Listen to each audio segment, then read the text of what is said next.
No, but what is the current amount which is parked in the PM Cares Fund? You've been investigating into this story for a very, very long time. I'm also going to come and ask you a few moments later as to how many letters and all you wrote. But what is the current amount which is parked in the PM Cares Fund? It's lying unutilized or utilized elsewhere. We don't know.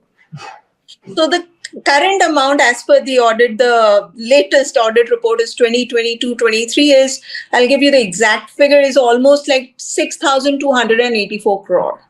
It's a huge amount. So now the question is that since the money is there, the closing balance is there, it's lying in the saving bank account of the PM Cares, but what is the future of this fund?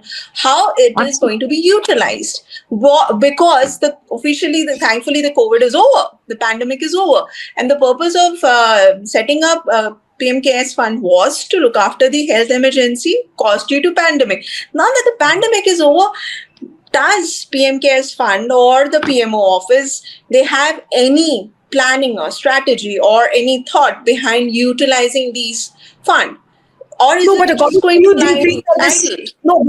do you feel that this fund now has no relevance since the COVID is over, pandemic is over? Should they disband this fund? Whatever money they have received, and if they have the details of the donors, they might as well just return back the money. Why can't that happen? See, the point is that if you go into the about section of PM Cares Fund, it speaks about the fact that it will deal with health issues, pandemic, health emergency, natural calamity, or any other sort of disaster. So why, if the purpose is also this, then you can utilize in other, any sort of natural calamity which we face every year. So you can help them in providing, health related medical equipments or whatever the requirement is. But what I also checked is that ever since it has been set up, the fund has not been utilized in any other natural calamity apart from the COVID related issues like ventilators, oxygen cylinders, or vaccines. So what is the future of this fund? We do not know whether they want to dismantle it or they want to merge it with PM Cares, National Relief Fund, whatever. But I don't know what's their decision. But they need to decide on it. That still the contribution is coming in. That's interesting. In the last audit report, we see that lots of money is still trickling in to PM Cares Fund. Who are these donors? We don't know. And why they're still donating, maybe with the hope that the PM Cares Fund will utilize it in a proper way. That is okay. But now, what is the future of PM Cares Fund? That is the whole question. And there are petitions lying in the court as well related to the why it is not answerable under RTI. Right. And how many letters and emails have you sent to the PMO? And this entire PM Cares Fund is comprised of Prime Minister Modi, Home Minister Amit Shah, Defense Minister Rajnath Singh. Have you written letters and emails to them separately, or you've written one letter to the PMO and you have never got an answer? I wrote to PMO I chased them for almost 2 months, and I wrote multiple emails to them because they are the primary people, the PMO runs it. So they are answerable. I've written separately to MHA, I've written separately to Defense Ministry, I've written separately to CAD, and I have even written to the auditors, SARC, Associates Chartered Accountant. I've written to them also. So I've reached out to all of them. But none of them have replied. I do not know why. Of course, I've chased them. It would be good. And in fact, the latest audit report was uploaded just in December. And one audit report is already pending, which is for the year 23-24, which should have come by now, but it has not. So as far as the question of asking them, I've asked them multiple times, but I haven't received any response. But at the same time, I'm also seeing that if they don't want to reply, but at least they can upload the financial statement. It's like not many pages are there. They can easily upload them, like 10 pages or 6 pages or whatever pages are there. They can easily upload it. There's no question of anything. Right. What do you think is the intention? Why they are so reluctant on uploading the statement? It's not a big deal, and the government agencies do upload a lot of things in the public domain. So what is the hitch, according to you? I can't really say, but the financial statement will also give us some more details about the about the companies, from where the Right. these machines and the equipments were procured, and auditors' observation, and these are some minute details which we might get. Who are the contributors? From where the donors of the contributors of the voluntary contributor of the PM CARES Fund? Who are these people? We might get more details. Of course, if it is of 10, 11 pages, it must be comprising of some details related to that. So the financial statement, why it is not out, why they are not doing, I don't know. What is the hiccup? I can't really say. There must be something they don't want to put it out in public domain. But the hiccup of not sharing information, we can see it from day one.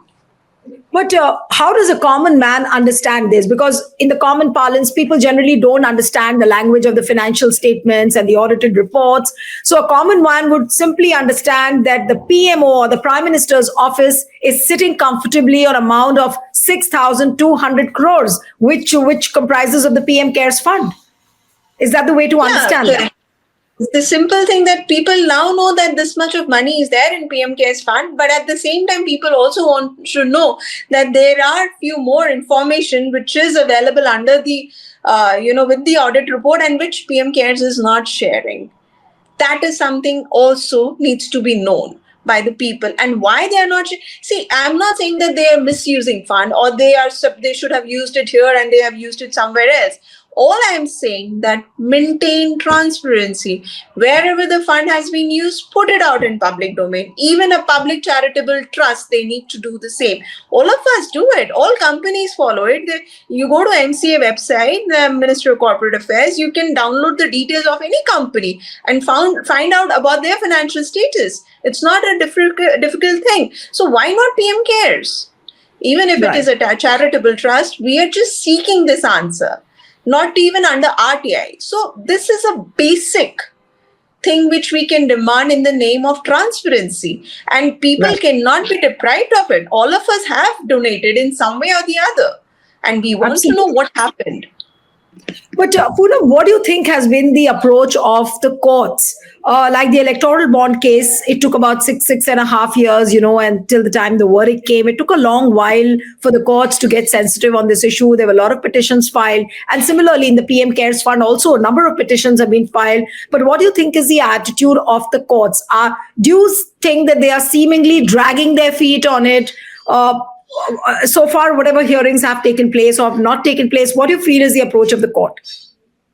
Well, initially in 2020, when the petition was filed that there is no need of PM CARES Fund because there is one PNRF already existing, then at that time that petition was dismissed, saying that no, it is required. The purpose of PM CARES is apparently different from PNRF. So that petition was dismissed. It was not in the favor of the petitioner. But then again, later on, the petitions were filed on RTIs. Why it is not being coming, why it doesn't come under RTI, but that is again, it's pending. So there is nothing concrete. Yeah, of course, you're right in saying that the Supreme Court probably dragging its feet, or maybe it's not on the top of their agenda. There are other issues according to Supreme Court which are more important, maybe. But the point is that for how long can they ignore or drag it? That is also not fair. Something which needs to be touched upon needs to be touched upon. If similarly, Election Commission appointment is another issue on which they are going to hear it in February after delaying it for almost so many months. One last question to you, Poonam, and that is that, this private agency which is auditing the PM CARES Fund, and we are questioning the logic as to why a private agency. But there are reports that this private agency is an organization which is closely linked to BJP or Prime Minister Modi. In your investigations, what have you really found out? Do you see the company's proximity with BJP or Prime Minister Modi? Well, as far as this proximity is concerned, yes, that has been told, but that has not been verified. It could be that they have some connections with the BJP politicians, but again, we cannot say that, okay, fine, because they have connection, they got it, and that's how they are manipulating. That would not be fair to say. All I'm saying is that, yes, there have been talks there about their close proximity, but it's a matter of verification whether there is actually a direct or close link because of which they have got. Interestingly, PNRF is also apparently is being done by them. the audit, and they were given the contract for 3 years. It got extended to the third audit report also. So of course they are doing the job, whatever they are supposed to, auditing it and giving the entire thing to the PM Cares Fund. But more than auditor, it's the PM Cares Fund which is answerable. Auditor is doing his job or whatever he is being asked to, but PMO is more answerable and accountable to us. They need to explain that what is happening. Absolutely. Thank you so much, Poonam, for joining on HW News. Thank you very much. Thank you. Stay ahead with our cutting edge news app.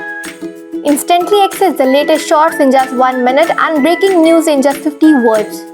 Download now for a smarter, faster news experience.